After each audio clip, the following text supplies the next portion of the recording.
magaalada Garowe ee caasimadda maamulka Puntland waxaa maanta kulan ku yeeshay golaha wakiilada maamulkaasi oo shir gudoominaya gudoomiyaha golaha wakiilada Cabdirashiid Yuusuf Jibriil iyagoo ansixiyay mooshin la xiriira wax ka beddelka xeeroosaadka golaha fadhiga maanta waxaa xaadirtay 52 xildhibaan waxaana ajandaha fadhigu ahaa ansixinta wax ka beddelka xeeroosaadka golaha kaasoo ay golaha u soo gudbiyeen guddiga shuruucda iyo cadaaladda soo jeedinta kadibna goluhu ay ku taageereen cod aqlabiyada ansixinta wax ka beddelka xeeroosaadka golaha wakiilada waxaa ogolaaday 38 xildhibaan waxaana diiday 10 xildhibaan halka ay ka aamusay 4 xildhibaan mudanayaal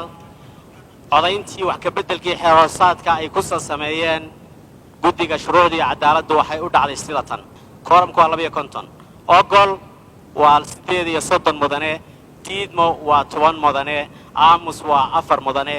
wax ka beddelkii guddiga shuruucda xeeroosaadka golaha wakiilada ay ku sameeyeen sidaas mudanayaal ku ansaxiyay oo ku dhaqan gelaya marka gudoomiyuhu seexo anna marka la isoo gudbiyo xisaasidana waa maasantii shirkuna maanta intaas inagu xidhayay ansixinta xeerkan ayaa waxaa la sheegay in meesha ay ka saarayso gudoomiyaasha wakiilada Puntland oo ay badneed in mooshin lagu rido iyadoo ay hore loogu ridi karay 34 mudane oo ahayd tiro yar sidoo kale ansixinta xeerkan ayaa ku soo aaday xilli golaha wakiilada Puntland ay hore u rideen gudoomiyahoodii hore Cabdixakiin Dhoobo Daareed sidoo kalena ay xasaanada xildhibaanimo ka xanyuubiyeen 8 mudane Qadar Cali Jimcaale VOS TV